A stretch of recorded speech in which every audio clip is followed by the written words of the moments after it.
मुसलमानों ने भारत के लिए क्या क्या किया है। मुसलमान इस दुनिया के तकरीबन हर हिस्से में मौजूद हैं, जो समय समय पर अपने देश को गौरवान्वित करते रहते हैं। लेकिन अगर बात की जाए हिंदुस्तानी मुसलमानों की, तो हिंदुस्तानी मुसलमानों में एक सवाल हमेशा ये पूछा जाता है कि उन्होंने हिंदुस्तान के लिए क्या किया है। तो आज की इस वीडियो में हम आपको यही बताने वाले हैं कि हिंदुस्तानी मुसलमानों ने हिंदुस्तान के लिए क्या क्या किया है। और अगर मुसलमान कभी इंडिया आए ही नहीं होते तो आज के वक्त में हिंदुस्तान का सूरत हाल क्या होता। तो चलिए इस इंटरेस्टिंग वीडियो को शुरू करते हैं। हम सभी जानते हैं कि भारत की राजधानी दिल्ली है, जहाँ से पूरे देश को चलाया जाता है, इसलिए दिल्ली को भारत का दिल भी कहते हैं। लेकिन क्या आप ये जानते हैं कि सबसे पहले दिल्ली से शासन करने वाले लोग कौन थे? जी हाँ, सबसे पहले दिल्ली के शासन करने वाले लोग मुसलमान ही थे और तब से आज तक दिल्ली से ही पूरे भारत को कंट्रोल किया जाता है। आपने टीपू सुल्तान का नाम तो सुना ही होगा, जिन्हें टाइगर ऑफ मैसूर के नाम से भी जाना जाता है। दरअसल टीपू सुल्तान वो पहला मुसलमान था जिसने भारत में रह रहे अंग्रेजी हुकूमत के खिलाफ आवाज उठाई थी और लोगों को ये समझाना शुरू किया था कि वो किस हद तक अंग्रेजों के गुलाम बन गए हैं। वरना लोगों को तो ये एहसास भी नहीं था कि अंग्रेजों ने उन्हें गुलाम बना लिया है। इतना ही नहीं, टीपू सुल्तान ही वो शख्स था जिसने इंडिया में पहली बार रॉकेट का आविष्कार किया था और उसे अंग्रेजों के खिलाफ इस्तेमाल किया था। अगर हम आपसे सवाल करें कि आपको इंडिया के सबसे फेमस सिटी के नाम बताने हैं, तो आप किन सिटी के नाम लेंगे? जाहिर सी बात है, आप लखनऊ, हैदराबाद, आगरा या दिल्ली जैसे शहरों का ही नाम लेंगे। लेकिन आपको जानकर हैरानी होगी कि ये वही शहर है जिन्हें मुसलमानों ने बसाया था और उन जगहों को आबाद किया था। और आज भी सबसे ज्यादा पॉपुलेशन या सबसे ज्यादा बिजनेस देने वाले शहर भी यही हैं। आजकल आपको अखंड भारत शब्द बहुत सुनने को मिलता होगा कि भारत को अखंड भारत बनाना है। लेकिन आपको बता दें कि जब मुसलमान भारत में शासन किया करते थे, उस वक्त अखंड भारत ही हुआ करता था। दरअसल मुसलमानों के आने से पहले भारत में छोटी छोटी रियासतें हुआ करती थी, लेकिन मुसलमानों ने जैसे ही अपने कदम भारत में रखे, उन्होंने अखंड भारत बनाया, जिसकी सीमाएं अफगानिस्तान से लेकर ईरान तक फैली हुई थी। चलिए अब तिरंगे की बात करते हैं, जिसे देखते हर भारतीय गर्व महसूस करता है, चाहे वो मुसलमान हो या हिंदू। लेकिन तिरंगे से जुड़ी जानकारी जो हम आपको बताने जा रहे हैं, हो सकता है आपको अभी तक ना पता हो। आज जिस तिरंगे को हम देखते हैं, दरअसल उसको डिजाइन किया था एक मुस्लिम महिला सुरैया तैयब जी ने। हालांकि इस विषय को लेकर लोगों के बीच में बहुत बहस होती है। कुछ लोगों का मानना है कि तिरंगे को डिजाइन करने वाली सुरैया तैयब नहीं बल्कि पिंगली वेंकैया थी। लेकिन आपको बता दें कि ये बात भी सच है कि कांग्रेस नेता नवीन जिंदल के एक एनजीओ ने इस बात का दावा किया है कि ये डिजाइन सुरैया तैयब जी का ही बनाया हुआ है और उस समय संविधान सभा ने इसे राष्ट्रीय ध्वज के लिए मंजूरी भी दी थी। और ऐसे कई इतिहासकार हैं जो इस बात को सच मानते हैं कि तिरंगे का डिजाइन सुरैया तैयब जी ने ही तैयार किया था। आज भले ही अमेरिका सुपर पावर क्यों ना हो और उसके पास सबसे ज्यादा पैसा हो, लेकिन एक वक्त था जब हिंदुस्तान का जीडीपी 24% से भी ज्यादा था और उस वक्त इंडिया पूरी दुनिया में सबसे ज्यादा शक्तिशाली था। और वो दौर था मुसलमानों का, जब औरंगजेब आलमगीर भारत पर शासन किया करते थे। उस दौर में तकरीबन 10,000 से भी ज्यादा गांव और कस्बों को बनाया गया था। इतना ही नहीं, मुसलमानों के दौर में ही भारत में पुलों का निर्माण हुआ, नहरें बनाई गई और बाग बगीचे तैयार किए गए, जो आज के वक्त में भी मौजूद है। लेकिन आजकल आपको कोई ये नहीं बताएगा कि इसको बनाने वाले मुसलमान थे। यहाँ तक कि आज के मुसलमानों को भी इस बात का इल्म नहीं है। बात की जाए ताजमहल की, लाल किला की, चार मीनार की या कुतुब मीनार की, ये सभी इमारतें खूबसूरत आर्किटेक्चर का एक जीता जागता नमूना है, जिसे किसी और ने नहीं बल्कि मुसलमानों के द्वारा ही तैयार किया गया था। और ये सभी इमारतें आज भी भारत की खूबसूरती में चार चांद लगा देती हैं। या फिर ये भी कह सकते हैं कि ये इमारतें आज भी भारत की पहचान बनी हुई हैं। आपने देखा होगा कि कई जगहों पर भारत की पहचान ताजमहल या लाल किला से की जाती है और आज भी दुनिया के कोने कोने में इस खूबसूरत आर्किटेक्चर को देखने के लिए लोग भारत आते हैं और पैसा खर्च करते हैं और वो पैसा भारत की तरक्की में लगाया जाता है। आपको जानकर हैरानी होगी कि 7 अजूबों में से एक अजूबा ताजमहल भी है, जिसके बारे में ये कहा जाता है कि इसे दोबारा बनाना तकरीबन नामुमकिन है। ताजमहल ही नहीं बल्कि भारत की ऐसी कई खूबसूरत इमारतों को लोगों ने दोबारा बनाने की कोशिश जरूर की, लेकिन उन्हें कामयाबी नहीं मिली। कभी आपने सोचा है कि सबसे ज्यादा खाने वाली डिश बिरयानी, कबाब या समोसा, इन सबको पहली बार आखिर किसने बनाया था? आप बिल्कुल सही सोच रहे हैं। इसकी शुरुआत भी भारत में मुसलमानों ने ही की थी। और फिर यही नहीं, बात करें कृषि की, तो कृषि में भी मुसलमानों की बहुत महत्वपूर्ण भूमिका रही है। आज जिस सेब के बारे में कहा जाता है कि इसे खाने वाले लोग कभी बीमार नहीं पड़ते, उस सेब की शुरुआत भी भारत में मुसलमानों ने की थी। सिर्फ सेब ही नहीं, संतरा, पुदीना, खजूर जैसी फायदेमंद चीजों को भी मुसलमानों ने ही लोगों तक पहुंचाया था और हम आज भी इन सभी चीजों का इस्तेमाल करते हैं। चलिए, ये तो फिर भी वो चीजें जो मुसलमान नहीं भी करते, तो कोई और इसकी खेती करना शुरू कर देता। लेकिन हैरानी की बात तो यह है कि इंडिया में जिस चाय को बड़े शौक के साथ पिया जाता है और जिन लोगों की सुबह भी चाय पिए बिना नहीं होती है, उस चाय को भी पहली बार तुर्किश मुसलमान भारत में लेकर आए थे। इससे पहले भारत में हल्दी दूध या फिर काढ़ा ही पिया जाता था, लेकिन आज हम सब चाय के बड़े शौक से पीते हैं। आज हम भले ही आजाद भारत में सांस ले रहे हैं, लेकिन भारत को आजाद कराने में मुसलमानों की भी काफी अहम भूमिका रही है और इस बात को कोई भी नहीं झुठला सकता। खिलाफत आंदोलन के बारे में आपने सुना जरूर होगा, लेकिन आपको ये नहीं पता होगा कि खिलाफत आंदोलन की शुरुआत करने वाले लोगों का नाम मोहम्मद अली जौहर और शौकत अली था। इतना ही नहीं, साइमन गो बैक और अंग्रेजों, भारत छोड़ो जैसे प्रसिद्ध नारे भी मुसलमानों के द्वारा ही दिए गए हैं। सरफरोशी भविष्य की तमन्ना अब हमारे दिल में है जैसी कविता लिखने वालों का नाम बिस्मिल्लाह अजीमाबादी था। चलिए आप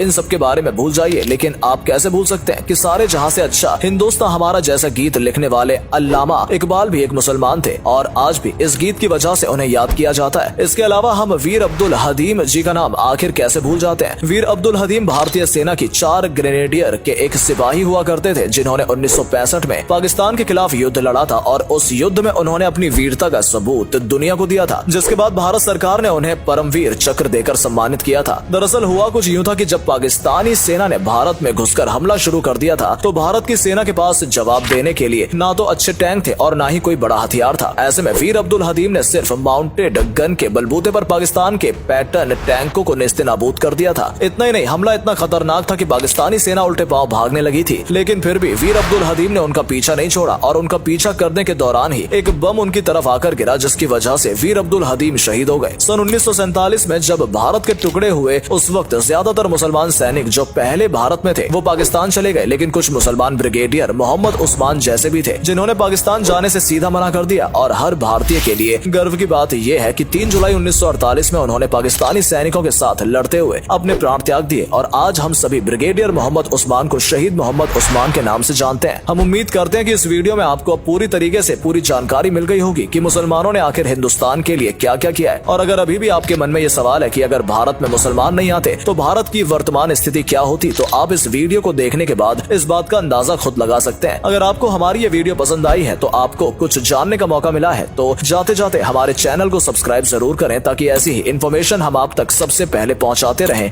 धन्यवाद।